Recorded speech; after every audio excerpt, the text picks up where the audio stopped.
Welcome to Alric Excellent Solution Psychological Counseling Center. இந்த வீடியோவில் இன்னைக்கு நம்ம பார்க்க போகிறது என்னன்னா, எங்கே பார்த்தாலும் திரும்புகிற இடமெல்லாம் நம்ம கேள்விப்படுற வார்த்தைகளான ஸ்ட்ரெஸ், டிப்ரெஷன், ஆன்சைட்டி. இதோட மீனிங்கே நம்மளுக்கு பொதுவாக தெரியாது. சின்ன குழந்தைகளை கேட்டால் கூட எனக்கு ஸ்ட்ரெஸ்ஸாக இருக்குது, எனக்கு டிப்ரெஷனாக இருக்குது அப்படின்னு சொல்கிறாங்க. நம்மளில் பலருக்கு ஸ்ட்ரெஸ், டிப்ரெஷன், ஆன்சைட்டி இதுக்குள்ள டிஃப்ரென்ஸ் கூட தெரியாது. உண்மையாலுமே இந்த டிப்ரெஷன்ன்றது ஒரு பெரிய டிஸார்டர், அது நிறைய வியாதிகளுக்கு, மன வியாதிகளுக்கு மூல காரணமா இருக்குன்றது கூட நம்ம தெரியாம நம்ம ரொம்ப சர்வசாதாரணம் ஒரு சின்ன கஷ்டம் வந்துட்டா, ஒரு சின்ன கவலை வந்துட்டாலே எனக்கு டிப்ரெஷன் அப்படின்னு சொல்லிடுறோம். இந்த வீடியோல நம்ம இந்த 3 ஸ்ட்ரெஸ், டிப்ரெஷன், ஆன்சைட்டிக்குள்ள டிஃப்ரென்ஸும் என்னன்றத நம்ம இங்க பார்க்கலாம். ஸ்ட்ரெஸ்னா மன அழுத்தம்னு அர்த்தம். இந்த 3லையும் கொஞ்சம் பேசிக்கானதுன்னு நம்ம நினைச்சோம்னா அது இந்த ஸ்ட்ரெஸ் தான். மோஸ்ட்லி ஸ்ட்ரெஸ்ன்றது நம்ம டே டு டே லைஃப்ல நம்மளுக்கு எல்லாருக்கும் வரது தான். பட் இந்த மன அழுத்தத்தை நம்ம அதிகரிக்க அது பல வியாதிகளுக்கு, பல மன வியாதிகளுக்கு பல மன பிரச்சனைகளுக்கும் அது காரணமா அமைந்து விடுகிறது. அடுத்தது நம்ம பார்க்க போறது ஆன்சைட்டி. ஆன்சைட்டின்றதுக்கு தமிழ் வார்த்தை என்னன்னா மனக்கவலை, மனப்பதட்டம் அப்படின்னு நம்ம சொல்றது தான். சரி, இப்ப இந்த ஆன்சைட்டி எப்படி வருதுன்னு பார்ப்போம். நம்ம சொல்றோம்ல ஸ்ட்ரெஸ், அந்த மன அழுத்தம் ஏற்படுறப்ப நம்ம உடம்புல ஒரு வகை விளைவு தான் இந்த ஆன்சைட்டின்னு சொல்றாங்க. அதாவது இந்த மனக்கவலை, மனப்பதட்டம் இதெல்லாம் ஒரு வகை பயம்னு கூட சொல்லலாம். உதாரணத்துக்கு ஒரு இன்டர்வியூ போனோம்னா நம்ம மனசுல நம்ம அறியாம ஒரு பயம் இருக்கும், அது ஆன்சைட்டி தான். பட் நம்ம தெரிஞ்சுக்க வேண்டியது, இந்த ஆன்சைட்டின்றது ஒரு சாதாரண பிரச்சனை இல்லை. ஒருவேளை நம்ம சாதாரண பிரச்சனை ஆன்சைட்டி, இது ஒரு ஸ்ட்ரெஸ், விட்டுட்டு போயிடலாம் அப்படின்னு நினைக்கிற பிரச்சனையே இல்லை.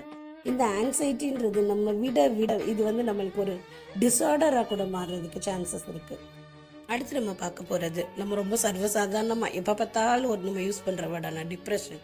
நம்ம நினைக்கிற மாதிரி இந்த டிப்ரெஷன் ஒன்றும் சாதாரணது இல்லை. இது ஒரு டிஸார்டர். இது எந்த வகை டிஸார்டர்னா மூட் டிஸார்டர், அதாவது மனநிலை கோளாறு அப்படின்னு சொல்லலாம்.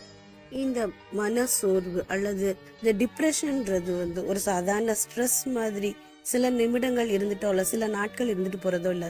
இது கண்டினியூஸா வீக்ஸா இருக்கிறோம். இது பல வாரங்கள் நம்ம மனதில் போட்டு நம்ம மனசை குழப்பி நம்ம ரெகுலரா செய்யற வேலைகளை செய்ய முடியாம போறதுக்கு மன சோர்வு ஒரு காரணமா இருக்கும். தொடர்ச்சியா நமக்கு ஒரு துக்கம், சோர்வு, நம்பிக்கையின்மை இந்த மாதிரி உணர்வுகள் நம்ம மனசுல பதிஞ்சுக்கிட்டே இருக்கும். அதோட நம்ம உடலுக்கு மட்டும் இல்லாம நம்ம உணர்ச்சிகளுக்கும் பாதிப்படைகிறதுக்கு இந்த டிப்ரெஷன் வழிவகுக்கும்.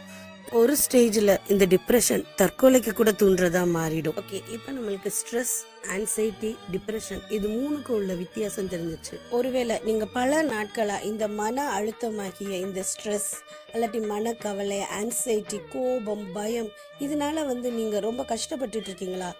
தயவு செஞ்சு அதை விட்டு வெளியே வர்றதுக்கு வழியை பாருங்க.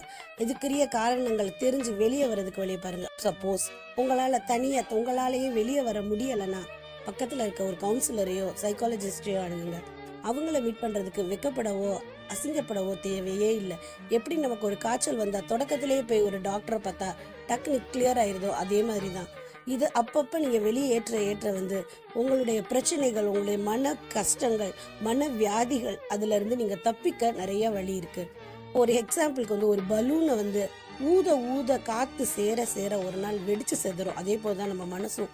நம்ம ஸ்ட்ரெஸ், டிப்ரெஷன், ஆன்சைட்டி இதெல்லாம் உள்ள போட ஒரு நாள் வெடிச்சு நம்மளுக்கு அது பெரிய மோசமான ஒரு மன வியாதியாகவோ இல்லாட்டி நம்ம தாங்கிக் கொள்ள முடியாத உடல் பலவீனமா கூட வர்றதுக்கு நிறைய சான்சஸ் இருக்கு.